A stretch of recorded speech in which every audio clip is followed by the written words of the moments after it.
Diego, buenas noches, gracias, gracias por venir. El momento más difícil económicamente hablando del gobierno de Milei, ¿está en una encrucijada el gobierno? Sí. A ver, como yo anticipé en marzo, si no se levantaba el cepo en aquel momento, lo más probable que aconteciera era que los costos de no levantar el cepo iban incrementándose mes tras mes.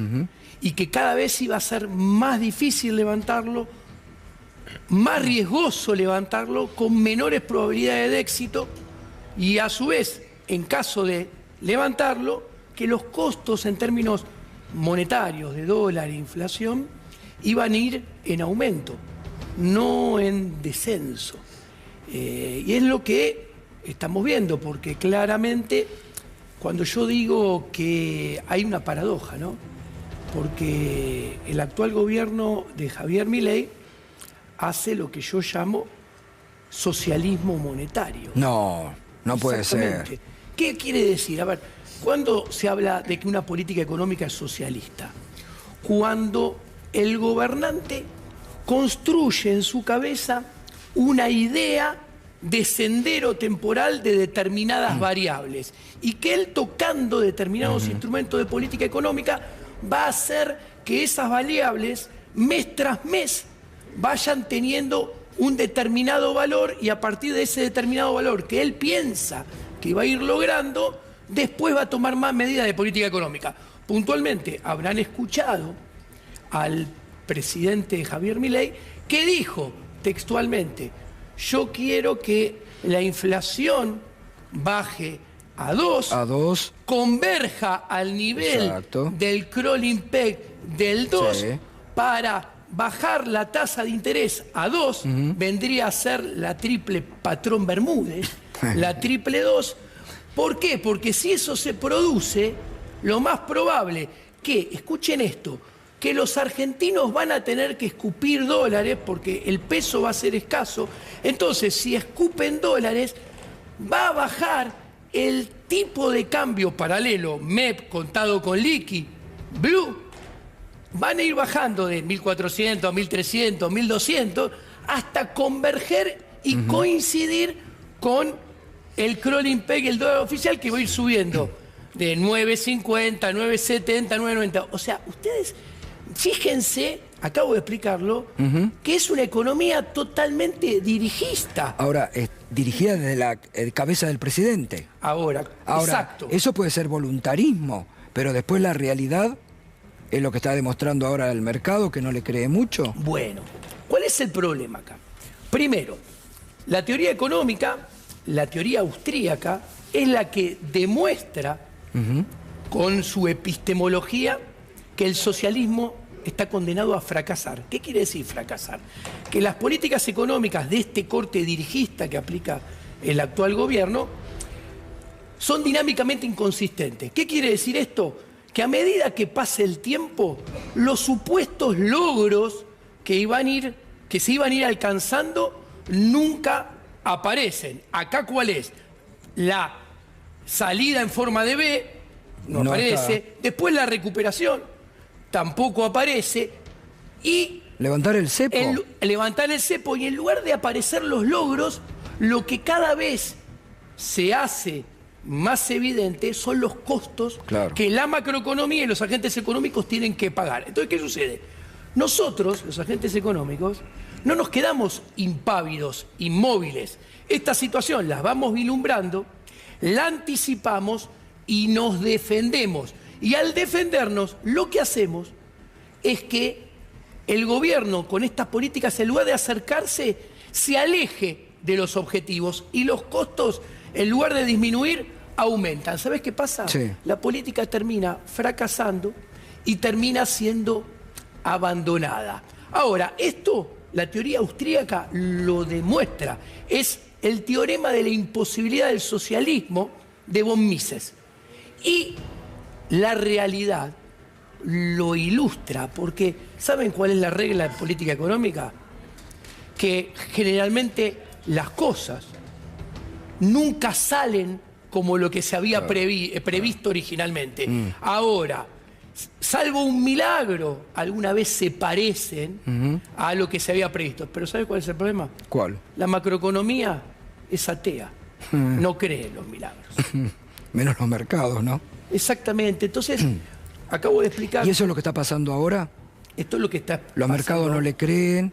¿El presidente está encaprichado, cree usted, en esta cosa que se le mete en la cabeza y que quiere hacer? A ver, si dividimos la política esta que acabo de explicar en dos grandes familias, por un lado tenemos la política monetaria y por el otro lado tenemos la política fiscal. Voy a ser breve. La política monetaria es dinámicamente inconsistente, por lo tanto, la gente no cree en ella. ¿Por qué? Porque el supuesto ancla, que es el crawling peg del 2% del Toto Caputo, o sea, es dinámicamente inconsistente. ¿Por qué? Porque tiene un tipo de cambio que no le sirve ni a los que producen para exportar, ni le sirve para los que producen para el mercado interno. La prueba es tanto así que cuando nosotros limpiamos el rebote estadístico del campo, al campo no es que le va bien, es que los números están subsidiados por la sequía del 2022-2023. A ver, según el IGA, Índice General de Actividad de Orlando Ferreres, que hace Fausto Potorno, el campo rebotó 57%. Con ese rebote, en el primer semestre, la economía cae al 5%. Ahora, cuando vos corres y lo limpiás de ese rebote, la economía está cayendo al 8%, al 9% casi. Eso por un lado. Entonces, ¿qué sucede? Si el tipo de cambio no le sirve a la economía real, ¿y qué sucede? Cuando tenés una economía como la Argentina, que el PBI per cápita cae desde el 2011 en la tendencia 20 puntos porcentuales, vos tenés que la economía real es una espada de Damocles sobre la macro en general. Si la economía real no responde, el programa va a terminar siendo dinámicamente inconsistente. Entonces, ¿qué hace? Eso hace que este crawling peg que fue puesto por el presidente, porque él lo dijo, Toto Caputo sale como un títere a defenderlo, pero el propio presidente dice que lo puso él, que puso el dólar a mano, a 800, al principio redondeando de su mandato, y puso el crawling peg del 2%. ¿Qué sucede? No puede disciplinar la baja de la inflación. Entonces vos tenés que el crawling peg es del 2% y nos quieren hacer festejar inflaciones del 5%. Ahora, ¿qué sucede con esto? Como no lo puede disciplinar, lo más probable es que la inflación termine teniendo, con esta política cambiaria dinámicamente inconsistente, forma de U. O sea, baja, después encuentra un piso que no puede quebrar. Cuando el público ve que ese piso que no lo puede quebrar es inquebrantable, aumenta las expectativas de evaluación. Primero, suben los dólares paralelos y se ensancha la brecha. De hecho, yo los invoco lo que está pasando a hoy. que miren. A ver, Hoy está pasando eso. la brecha pasó de 16 a 42%. Desde que anunciaron la emisión cero, la brecha no bajó. Lo único que lograron en los primeros 3 semanas de esta política, que no es cierta, están aumentando los agregados monetarios como loco, que la brecha siga clavada en 42 cuando yo hago la brecha promedio de los $3. Claro. Y lo que sucede al mismo tiempo que el promedio de los $3, desde el 28 de junio hasta hoy, aumentó 20 mangos. Entonces, en el momento donde esta política debería obtener los resultados más fuertes, porque recién acaba de comenzar, sucede todo lo contrario. Diego, sí, porque me parece muy importante volver al punto inicial, porque vos fuiste el primero que lo dijo acá, que la idea del gobierno era que la clase media y que todos escupan los dólares que tienen ahorrados. Ahora, la verdad que el gobierno lo reconoció, lo puso en su cuenta de Twitter el ministro de Economía. Ahora, la pregunta porque vos sos uno de los economistas que más conoce al presidente de la Nación y podés por ahí interpretar un poco qué es lo que está en su cabeza en este momento, supongamos por un segundo que eso pasa, ¿no? Que los argentinos efectivamente escupen los dólares. ¿Esto para qué es? ¿Es para justamente intentar achicar la brecha cambiaria o es para ir hacia una dolarización endógena, como dijo en esta semana quien fue hasta hace pocos días el viceministro de Economía? Bueno, te contesto. Primero, y antes que nada, esto es un punto en el cual Javier comete un error intelectual muy, pero muy grosero. Es otra pata más del socialismo monetario del presidente. Porque ¿qué es una dolarización endógena en la cual todos escupen dólares? Hay que entenderlo. Necesita el gobierno que todos juntos escupamos dólares en una determinada cuantía grande, todos al mismo tiempo y en el mismo lugar. ¿Esto qué quiere decir? Que su política necesita que los agentes económicos reaccionen como el gobierno pretenda que reaccionen. Va a sacar un primer error. Va a sacar un DNU obligando a... El chiste es muy bueno porque la teoría económica demuestra que nunca puede haber esa coordinación entre cientos de miles y millones de agentes económicos. Punto número uno. Punto número dos. Más socialismo monetario. ¿Por qué? Porque escupir dólares implica que la gente va a convalidar. ¿Qué es desahorrar? Es bajar tu consumo futuro, porque si yo ahorro en el presente es para poder consumir más en el futuro. Entonces, que el plan sea escupir dólares implica que la gente convalide, que consuma menos en el futuro y que tenga peor nivel de vida en el futuro para, como dijo el Toto Caputo, pagar impuestos. En o dólares. sea, socialismo monetario a la N, porque quieren sacarle riqueza, bajar el consumo futuro, bajar el nivel de vida futuro de los privados para darle el dinero al Estado. ¿Para dolarizar? Pará. ¿Estado para dolarizar? Ahí va. Sigo avanzando. Vos le das esos dólares al Estado. ¿Qué implica? Que si hay desahorro, el desahorro es lo que paga la inversión. El ahorro es lo que paga la inversión. Si vos desahorrás, lo que estás haciendo es que haya menos plata para pagar inversión. Va a haber menos inversión, va a haber menos acumulación de capital, va a haber menos crecimiento, va a haber destrucción de empleo, van a caer los salarios reales y va a haber más pobreza en la película de largo plazo. Esos dólares que se lo das al gobierno, en un gobierno que de acá hasta que termine su mandato, si todo sale bien, en diciembre del 2027, al tipo de cambio oficial de hoy, tiene vencimientos de deuda de 215.000 millones de dólares. Por lo tanto, los dólares que ocupen los privados se van a ir del consumo futuro de los privados, de una potencial inversión en alguna medida, aunque sea chiquitita, para pagar deuda que en alguna proporción se va a ir afuera. ¿Por qué? ¿Por qué? Porque de esa deuda hay, de acá, que se vayan vencimientos de hard dólar duro, 65.000 millones aproximadamente, entre FMI y bonistas Ley Nueva York.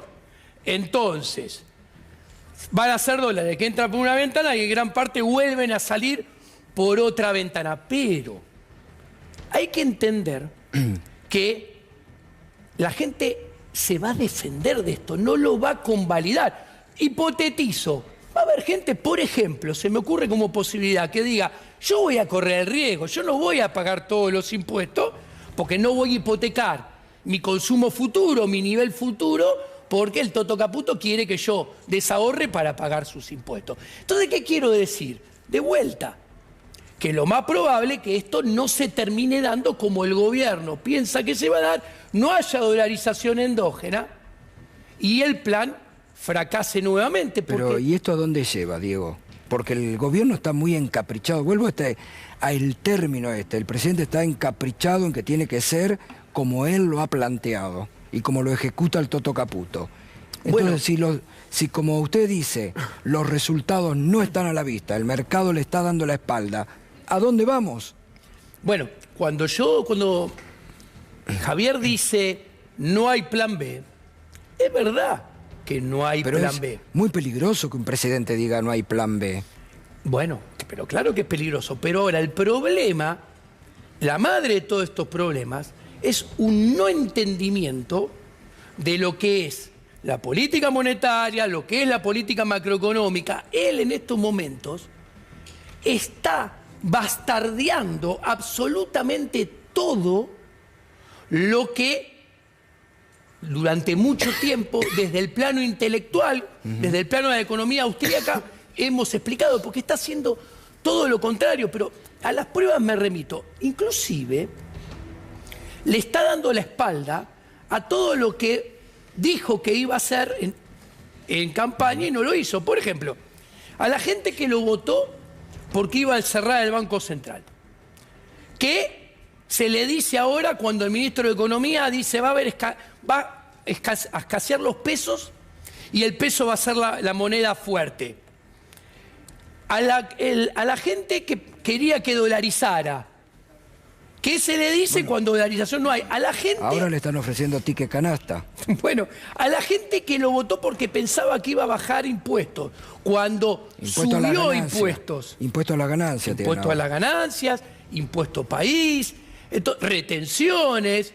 O sea, va en el sentido totalmente contrario a lo que marca el liberalismo, por un lado, porque iba a abrir el cepo no está abierto.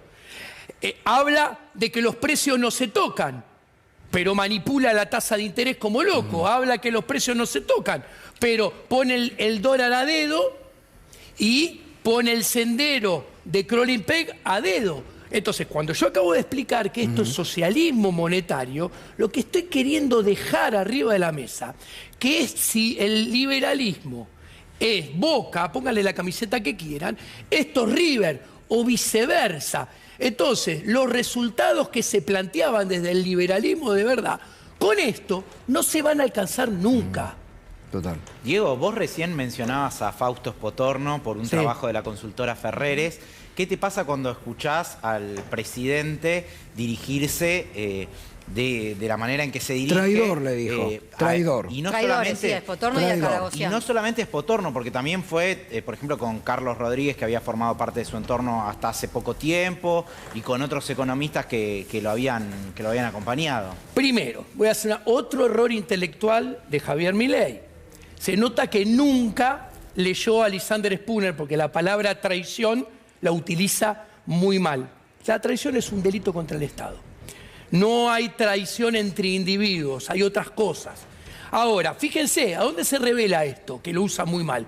Que todos son traidores. La lista de traidores va vis a vis con la lista de los que van renunciando de todos su son gobierno. chantas también, y todos ¿Cómo? son chantas. Y todos son chantas. Bueno, pero ahora, lo acusó a Fausto, yo les cuento.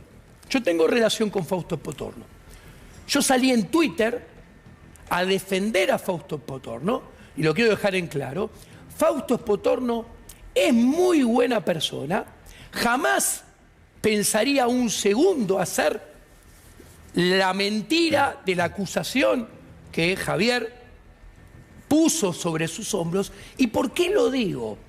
Porque yo, hablando en privado con Fausto Spotorno, le traté de explicar muchas veces las inconsistencias de este programa económico, y Fausto, desde su lado y de su subjetividad, para mí equivocada, lo digo porque tengo confianza y lo he charlado con él, me lo defendía al programa con una transparencia total, que él realmente creía en el programa. Entonces, si vos te das cuenta que esto, Claro, para Fausto, le implicaba tiempo, lo hacía gratuito y lo hacía convencido, es una mentira, una canallada de lo que acusaron a Fausto. ¿No crees que hay una idea de que intentar callar a todo aquel que marca inconsistencias para intentar de que esas inconsistencias quizás no se conozcan, no salgan a la luz?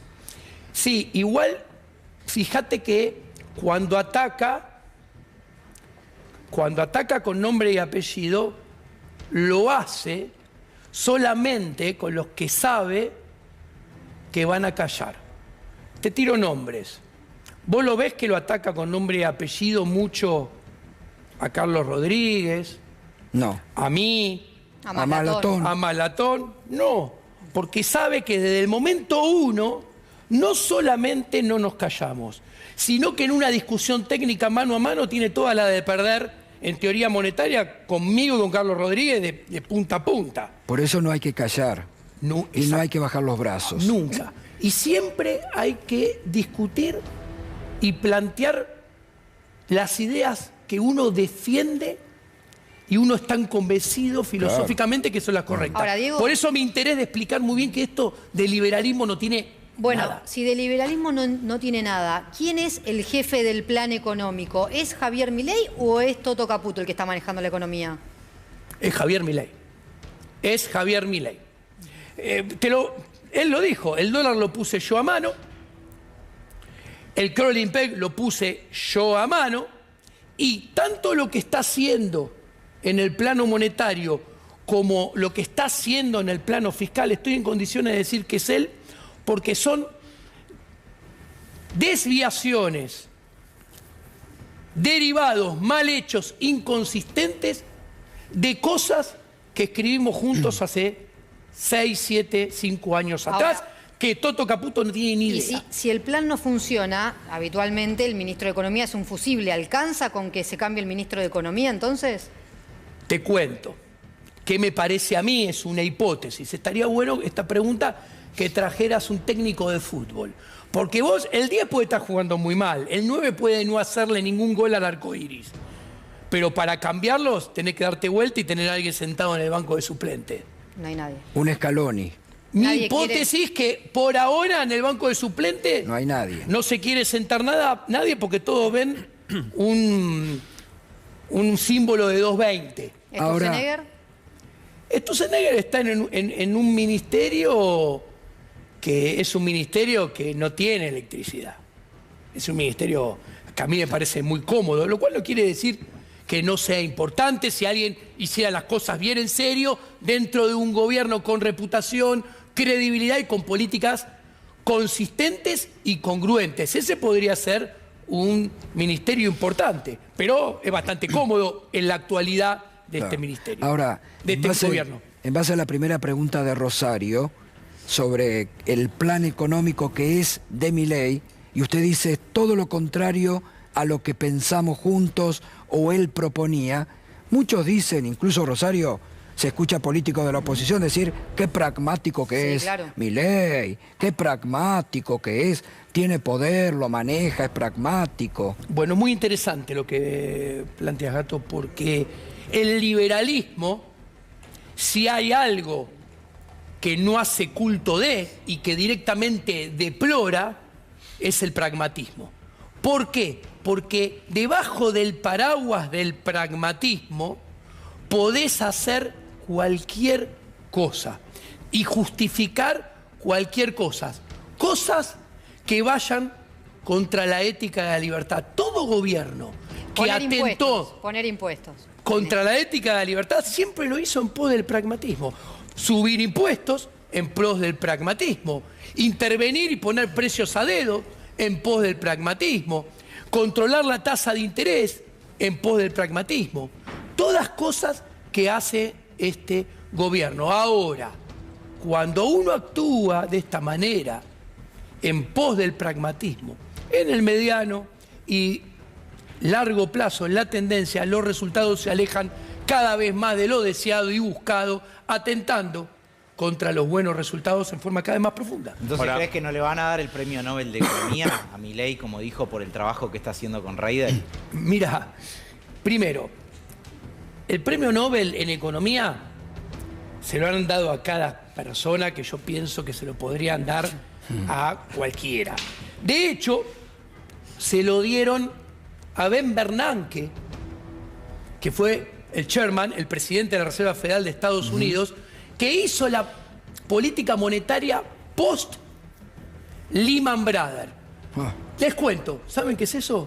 Es la política monetaria que está más en contra la escuela austríaca. Si a ustedes le preguntan a un economista austríaco por una barbaridad de política monetaria, les va a decir Ben Bernanke, ¿ok? Ahora, entonces no me extrañaría que vaya a saber a quién le pueden dar los premios. Te pido, Diego, que hagas un ejercicio de alejarte de tu yo y te pongas en el yo de Javier Milei cuando escribía junto a vos. ¿Qué pensaría ese Milei del que está hoy ejerciendo la presidencia?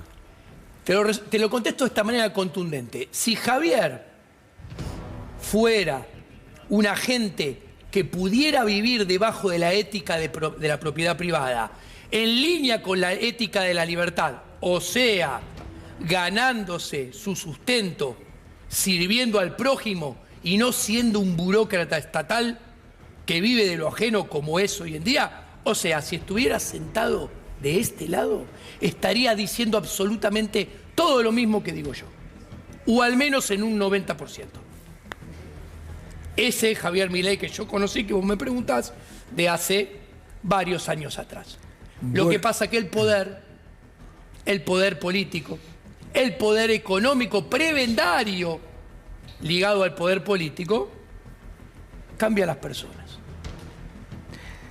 Para mal, obvio. Vuelvo a la pregunta inicial. ¿A dónde nos lleva esta situación económica de Milei Caputo? Te contesto. Yo creo que en la tendencia, lo más probable que el nivel de generación de riqueza, mirá lo que te voy a decir, de enero del 2025 va a estar en un nivel inferior a el nivel de generación de riqueza, o sea, de producción de bienes y servicios, que había a mediados del 2022, que es el último pico, porque estamos en una recesión que empezó hace 24 meses. Fue una recesión que empezó cuando Sergio Tomás Massa, el peor ministro de Economía, hasta ahora, de la historia, para mí, ustedes saben que yo creo que hay una regla de oro. Caputo, el que viene después Caputo siempre no es peor. superó, el que viene después siempre es peor. ¿No? Bueno, hubo una fuerte recesión donde el nivel de actividad en el desestacionalizado cayó alrededor de 7 puntos desde mediados del 2022 hasta noviembre del 2023. Bueno, hay un desplome con los 7 meses, 8 de este gobierno. Entonces, aún no cayendo en el peor escenario, aún imaginando un escenario benévolo, el nivel de producción de bienes y servicios, de generación de riqueza, a final del 2025 va a ser más bajo que ese del 2022. Ahora, con los problemas de inflación no resueltos en forma permanente. ¿Qué quiero decir? Yo creo que vamos a vivir algún otro sofocón de problemas de inflación que va a tener, como ya expliqué, claro, la U. Una U. La U. Porque también creo que este superávit fiscal financiero, que para ser exitoso, voy a ser claro, debería durar 4 años seguidos. Claro. O sea, 24, 25, 26, 27. Está construido sobre pilares nada sólidos. ¿Ok? ¿Por qué? Está hecho sobre el ajuste de la seguridad social, está hecho sobre no pagar y congelar cosas que van a despertar el péndulo más adelante. O sea, voy a poner un ejemplo. Porque si vos no tapaste un pozo, un bache, en 24 meses, y a parecer no hay ninguna empresa por ahora que quiere jugar a la chilena, a la peruana, de ocuparse de obra pública, ¿sabe qué va a pasar? Va a venir otro más adelante y decir, tenemos que tapar todos los pozos juntos que no se taparon durante 3 años y el gasto público va a aumentar. Claro. Está cimentado sobre el impuesto país, que era 1.5 de la recaudación y ahora es 6.5. Si querés levantar el cepo, eso lo tenés que sacar completo. Y no termina ahí. Está cimentado sobre aumento de la presión tributaria que mata el nivel de actividad porque quita competitividad a las empresas, ya sea mercado internistas o exportadoras. Entonces, todos estos cimientos hacen que esto no sea mantenible, al menos sin cambio de fondo, durante 4 años. Diego, clarísimo como siempre. Gracias, Perfecto. Gracias. Un placer. nos está acompañando con el hashtag Alerta Económica.